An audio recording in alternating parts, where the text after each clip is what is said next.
Everyone, welcome to JRF अड्डा। आप सभी लोगों के लिए मैं एक यूजीसी नेट का डिटेल वीडियो बना चुकी हूँ जिसमें दिसंबर का इन्फॉर्मेशन ब्रोशर मैंने डिस्कस किया था और उस वीडियो के कमेंट सेक्शन में जाकर देखोगे तो सबसे बड़ा कंफ्यूजन जो इस वक्त है वो यही है कि अगर मैंने बीटेक किया हुआ है या मैंने 4 साल की कोई डिग्री करी है तो मुझे इस एग्जामिनेशन फॉर्म को कैसे फिल करना है या क्या यहाँ पर जो है वो तरीका रहेगा, शुड आई फिल और नॉट। दूसरा, एमए के जो फर्स्ट सेमेस्टर के अंदर है यानी कि अपने मास्टर्स के अगर पहले सेमेस्टर के अंदर आप हो तो क्या मुझे यहाँ पर फॉर्म फिल करना मेरे लिए एलिजिबल है या नहीं है, या मैं यहाँ पर एक एक्सटेंडेड लेवल पर आपको ये भी बताऊंगी कि क्या वाकई के अंदर हमारे पास में कोई बेनिफिट होने वाला है। क्योंकि जैसा आप जानते हो, अगर आप सभी लोग 4 साल की डिग्री के साथ में यूजीसी नेट एग्जामिनेशन में अपीयर भी करते हो तो भी आप असिस्टेंट प्रोफेसर बनने के लिए एलिजिबल नहीं रहने वाले हो। ज्यादातर लोगों को ऐसा कंफ्यूजन रहता है, बट मैं आपको दोबारा क्लियर कर देती हूँ। Still you can clear your UGC net examination, but still आप असिस्टेंट प्रोफेसर नहीं बन सकते हो। अब देखो, सिनेरियो ऐसा है कि सबसे पहली बात तो क्या 4 साल के लिए आप एलिजिबल हो या नहीं हो, तो इसका आंसर है बिल्कुल आप एलिजिबल हो। आप 4 साल की डिग्री में अगर हो या 4 साल के अपना 8th सेमेस्टर के अंदर हो तो भी है ना, आप 4 साल की डिग्री के साथ फॉर्म फिल कर सकते हो। बट आपका जो एग्रीगेट परसेंटेज है वो 75 होना चाहिए। 5% का रिलैक्सेशन है for all reserve categories. But yes, आप फॉर्म फिल कर सकते हो। स्पेशली मैं बीटेक को बोलना चाहूंगी, जैसे कंप्यूटर साइंस जैसे सब्जेक्ट से आप भर सकते हो। अब अगर मान लीजिए कि आपने बीटेक के बाद में कोई भी मास्टर्स नहीं किए हैं तो भी कोई दिक्कत नहीं है, आप फॉर्म फिल कर दो। अब बच्चों का ये डाउट है कि मैम हम लोग जब फॉर्म फिल कर रहे हैं तो क्या आ रहा है। देखो, मैं आपको ये भी बता देती हूँ क्योंकि मैंने आज सुबह ही दोबारा से ये जो है फॉर्म फिल करके देखा था, तो मैं आपको ये भी बता देती हूँ कि जब आप फॉर्म फिल करोगे तो कैसा दिखेगा।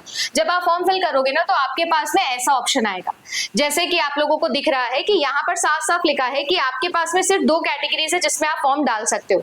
थोड़ा सा मैं जूम करके दिखाती हूँ आपको। यहाँ पर आप सिर्फ और सिर्फ जूनियर रिसर्च फेलोशिप या पीएचडी ओनली के लिए ही फॉर्म फिल कर सकते हो। आपके पास में यहाँ पर जो बाकी बच्चों को मिल रहा है ना एपी वाला ऑप्शन, वो नहीं मिलेगा। वो इसलिए नहीं मिलेगा क्योंकि आपके पास 4 साल की डिग्री, मास्टर्स नहीं है, और जब तक मास्टर्स नहीं है आप जो है वो यूजीसी नेट के लिए एलिजिबल नहीं होते, असिस्टेंट प्रोफेसर के लिए एलिजिबल नहीं होंगे। हाँ, आप पीएचडी में एडमिशन ले सकते हो। अब पीएचडी में एडमिशन लेने का बेनिफिट आपको ये होने वाला है कि अगर आपके पास जेआरएफ है तो आप डायरेक्टली क्या करो, डायरेक्टली आप अपना बीटेक करो, जेआरएफ क्वालिफाई करो और 3 साल के अंदर अंदर किसी भी पीएचडी के लिए इंस्टीट्यूशन में एडमिशन ले लो। स्टाइपेंड मिलना स्टार्ट हो जाएगा 3 साल के अंदर अंदर या 4 साल के अंदर अंदर आपकी पीएचडी हो जाएगी। और अब तो all India council for technical education अगर टेक ओवर करता है तो 2.5 साल में आपकी पीएचडी हो जाएगी। सीएस वाले स्टूडेंट को बोल रही हूँ, ये होते ही आप जो है वो डायरेक्टली पीएचडी कर लोगे तो आपका एपीआई स्कोर बहुत इंक्रीज हो जाएगा। जब आपका एपीआई इंक्रीज हो जाएगा तो आपके जो है वो असिस्टेंट प्रोफेसर के इंटरव्यू को क्लियर करने के चांसेस डबल हो जाएंगे। जाहिर सी बात है, किसी एक ऐसे बच्चे के जिसका पास में नेट का सर्टिफिकेट है तो आपको बेनिफिट है। दूसरा चीज ये है कि अगर आपका मान लीजिए जेआरएफ क्लियर नहीं होता है और मैम सिर्फ पीएचडी ओनली क्वालिफाई होता है तो भी आपके पास पीएचडी में एडमिशन लेने के लिए 1 साल का समय है। 1 साल के अंदर अंदर आपको पीएचडी एडमिशन लेना होगा and same you can follow and अपना एपीआई आप इंक्रीज कर सकते हो। क्योंकि नेट क्वालिफाई करके अगर आपको 5 नंबर मिलते हैं तो पीएचडी करके 30 नंबर मिलते हैं, राइट। और अगर सेंटर की बात करूं तो 25 नंबर मिलते हैं। तो आपको तो ऑब्वियस ही बात है कि पीएचडी तो करना ही है, तो आपके पास में ये मौका है कि बिना मास्टर्स के आप डायरेक्टली क्या कर सकते हो, पीजी कर सकते हो, पीएचडी कर सकते हो। अब बात आती है उन बच्चों की कि मैं एमए के फर्स्ट सेमेस्टर के अंदर हूं। देखो, उनका प्रॉब्लम भी मैंने सॉल्व कर दिया है। मैंने उनके तरफ से भी फॉर्म को एक बार अप्लाई करके देखा। अब मैं आपको बताती हूँ कि आपको क्या दिखने वाला है। बहुत सारे बच्चों को ऐसा लग रहा है कि मैम मैं फर्स्ट सेमेस्टर में हूँ, फर्स्ट ईयर में हूँ, तो मैं फॉर्म फिल नहीं कर पाऊंगा। आप अगर ध्यान से देखोगे तो मैं दोबारा थोड़ा सा जूम करती हूँ आपके लिए ये चीज, आई होप अभी दिख रहा होगा। अगर अब आप लोग ध्यान से देखो तो मास्टर डिग्री क्वालिफिकेशन डिटेल है, इसमें मैंने अपीयरिंग टिक किया है। अपीयरिंग जो है उसमें ईयर ऑफ पासिंग 2027 तक दिख रहा है। मास्टर्स डिग्री कितने साल की होती है, 2 साल की होती है। यानी अगर आप अभी भी फर्स्ट सेमेस्टर में हो तो आप 2027 सिलेक्ट करो और जैसे आप सिलेक्ट करोगे तो आपका जो है वो सारा सिनेरियो क्लियर, आप आराम से फर्स्ट सेमेस्टर के अंदर भी फॉर्म फिल कर सकते हो। हाँ, अब आपको यहाँ पर जो है वो थोड़ा सा टेंटेटिव चीजें लिखनी पड़ेगी।